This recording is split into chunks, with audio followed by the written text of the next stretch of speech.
हमारी खुदावन यस्सु की अंजील मुकद्दस मरकस के मुताबिक उसका 8वां बाब पहली 10 आयत। उस वक्त बड़ा हजूम जमा हुआ और उनके पास कुछ खाने को ना था, तो यस्सु ने शागिर्दों को पास बुलाकर उनसे कहा, मुझे हजूम पर तरस आता है, क्योंकि ये 3 दिन से बराबर मेरे साथ है और इनके पास कुछ खाने को नहीं। अगर मैं इन्हें भूखा उनके घर जाने के लिए रुखसत करूं, तो वो राह में मांदे पड़ जाएंगे, क्योंकि बाज़ इनमें से दूर से आए हुए हैं। उसके शागिर्दों ने उसे जवाब दिया कि इस वीराने में कहाँ से कोई उन्हें रोटी से सैर कर सकता है। तब उसने उनसे पूछा कि तुम्हारे पास कितनी रोटियां हैं?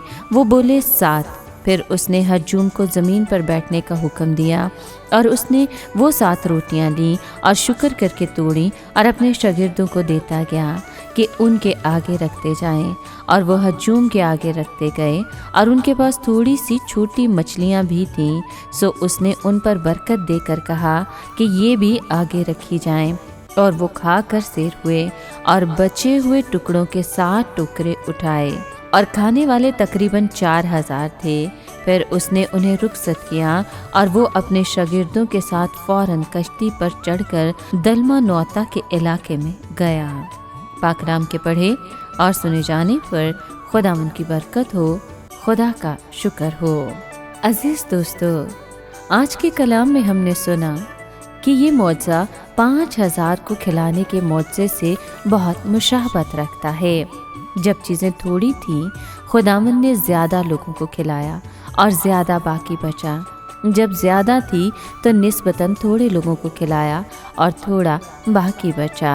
बाब 7 में हमने देखा कि एक गैर कौम औरत के लिए टुकड़े मेज़ पर से गिरे।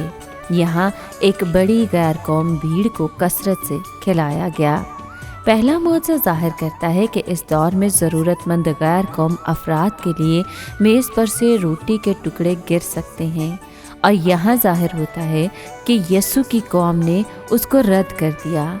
इसलिए वो सारी दुनिया के लिए अपनी जान देगा और सारी कौमों के लिए ज़िंदगी की रोटी होगा। और इस मौजज़े के बाद यस्सु ने वहाँ पर मौजूद 4000 लोगों को रुखसत किया, और वो फिर अपने शागिर्दों के साथ फौरन कश्ती पर चढ़कर दलमानौता के इलाके में चला गया।